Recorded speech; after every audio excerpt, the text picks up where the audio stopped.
Hello guys, welcome back to another match preview, and it's a horrible one. It's a sad one. It's an emotionally tinged one because it's Sergio Aguero's last ever game at the Etihad Stadium. I can't believe I'm saying that out loud. It's a momentous occasion, and I'm not ready for it. I'm going to go through this preview today and try and keep myself together. I want to say thank you though beforehand to OneFootball for sponsoring my channel. OneFootball, if you don't know by now, you should know by now, is absolutely incredible. It's not quite Sergio's level, but it is, but it's still absolutely amazing. Go down to OneFootball right now in the link in the description below and get all the news about Manchester City sent straight to your phone for the absolute huge cost of absolutely nothing. It's an incredible app with all the stats and all the transfer goodness. And if you want to see who's going to try and do the impossible and replace Sergio Aguero, well, OneFootball will have all the news, be it Haaland, be it Kane or whatever, sent straight to your phone with all the transfers. So do yourself a massive favour, help support my channel, help support your phone and your football knowledge, and download OneFootball right now and get kept up to date with all the news from around the world of football. We're going to have to start this video, of course, with the press conference quotes. We'll go for the team news and all that kind of stuff in a bit. And this, of course, is Aguero's last ever home game, and it's awful. It's terrible. I'm delighted, of course, that there's going to be some fans there in the stadium, myself included, actually. So there will be no watch along at the weekend. I'm lucky enough to be going. I'm dead excited, and I might try and do a vlog there. Who knows? We'll see how it goes. It might be a bit weird, given social distancing and all that kind of stuff, but we'll see. But either way, I'm delighted that there's going to be some fans there, at least for Sergio's farewell. No one wants to see him leave Manchester City. I'm devastated that this is something that we're going to have to face up, given the way he's going out. He's played nowhere near enough. But it'll be lovely to see the fans see him off. I mean, we felt like we knew this was going to happen for an awful long time now. It doesn't make it any easier. Sergio has given us some of the best times ever imaginable on a football pitch. He changed the course of this club forever, and I'll always love him. He's an incredible player. He's been our player,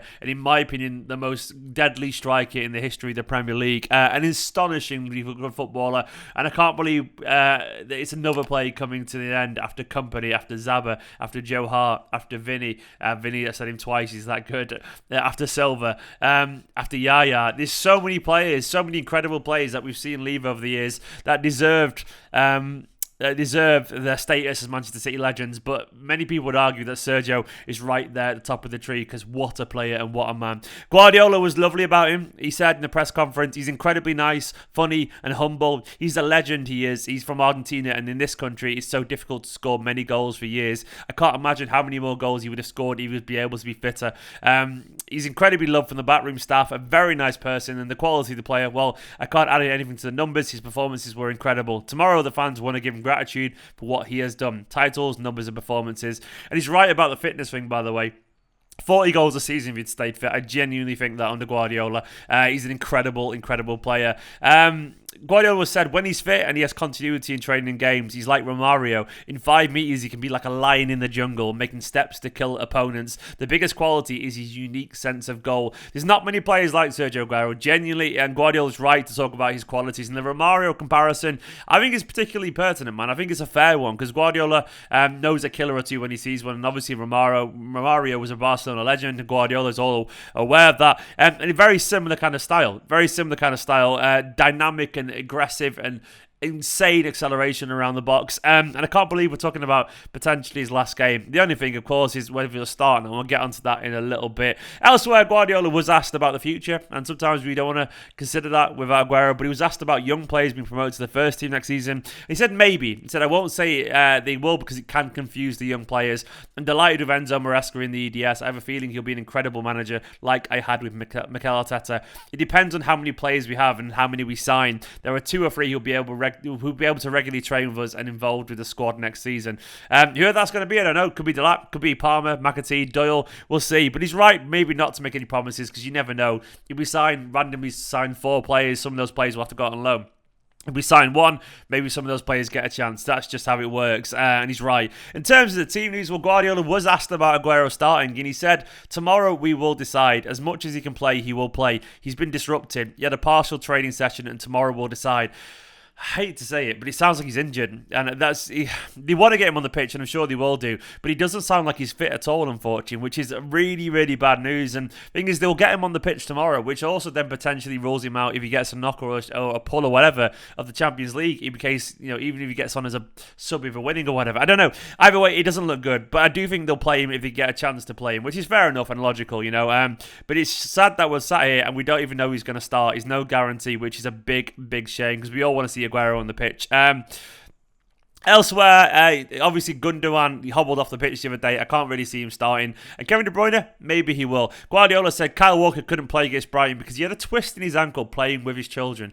Interesting. I heard differently to that. Everyone is fit. He went on to say everyone is fit. Sergio trained yesterday and today. Joao cannot play for 3 games for this action. Really nice. I don't know what he means by that. The rest is fit. So a few players, maybe Joao, I don't know what he means. Joao cannot play for 3 games for this action. Really nice. So I don't know. Maybe Joao won't play tomorrow or something like that because it'd be 3 games in too many games. I don't know.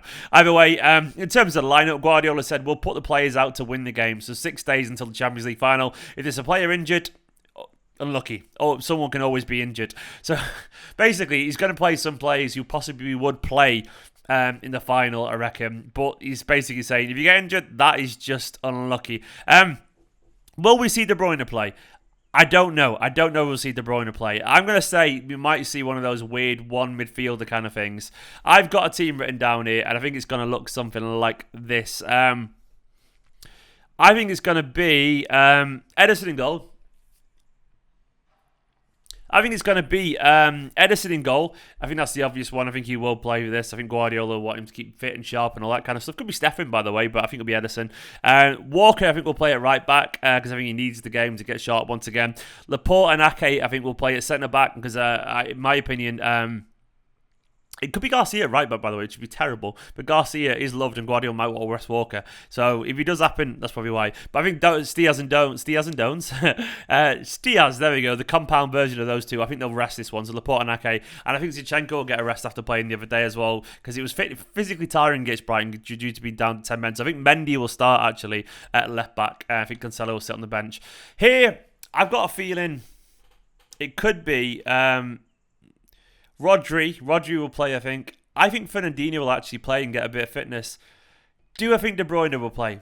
I think De Bruyne might start for a bit of fitness. De Bruyne will start for some fitness with Rodri and Fernandinho. And then I actually think no Foden, no Mahrez, no Bernardo, no Gundogan. I think Sterling, Aguero, and Jesus. Maybe Ferran Torres, but I'm going to say Jesus. Sterling, Aguero, and Jesus. Jesus on the left, Sterling on the right, Aguero through the middle. It could be Mahrez plays or whatever. I mean, it's very difficult to guess this team for obvious reasons because they don't want to overdo it, and all that kind of stuff. At the same time, you got to keep players fit and firing and all that kind of stuff. But that's what I'm going for. In terms of the opposition, well, it's been a weird time for Everton. They're not massively in form, but they have still got something to play for at the moment. They could still finish 6th. I mean, something crazy has to happen. West Ham have to lose. Spurs have to lose. And it has to be an 8-goal swing between West Ham and Everton. So Everton would have to win 4-0. West Ham would have to get battered as well, which doesn't seem... It's possible technically, but it also seems pretty impossible if you're sat in the Everton dressing room hoping for it. I mean, the best they can seem to get is maybe a spot in the first ever Europa Conference League. I think they have to just basically better Spurs' results. Spurs have got Leicester, I think. So they need a win realistically to get the 7th place, which I think they'll be going for. Having said that, it won't be easy for them, of course, because, we're City and all that kind of stuff. Though we will be playing a random team. Players won't get injured, so they'll fancy their chances. Everton haven't actually won back-to-back league games since the start of March, which is a pretty big deal for them. And they've only won 3 of the last 11 games since that moment. So they're not in great form in general. But obviously, Ancelotti will be telling the players it's one last game for the season. Go out there, be party poopers, ruin Aguero's big day. Yeah, they will be doing that. They'll be thinking about that. Go out there, get 7th at least. Maybe, you could get lucky. You could. Not gonna. Hopefully, not going to batter City. You never know. We never know, given the last few games. Get 7th maybe and see what happens. And they could win us. They could beat us because they've got quality players. And obviously, our focus is entirely somewhere else. In terms of my prediction, I'm predicting this to be a weird game of football again. I'm predicting the players to be incredibly reluctant to play, if I'm being honest. I think they'll all have one eye on the Champions League final. And I feel like it could be a mess again with goals everywhere. I'm actually going to say it a 2-2. I think it'll be relatively open. I'm hoping Sergio scores. I'm hoping Sergio gets a penalty and he puts it away or something like that. I'm hoping we see maybe a big game from someone like Sterling or something like that. And I'm hoping mainly for no injuries as well. But I can't wait to see the reaction for Sergio tomorrow. I can't believe I'm going to be there. I'm incredibly lucky. I can't believe I get to go to a game at the Etihad with fans there. It's going to be wild. Me and Nicola will be there and I'll enjoy it. And if anyone sees me, feel free to say hello as well. Either way, guys, it's the end of an era, you know.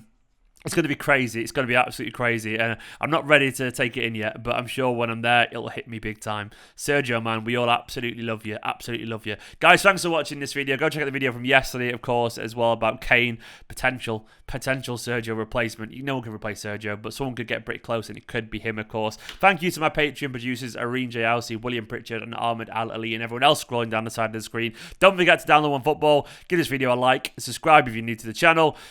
And Sergio, man, we love you. See you later, guys.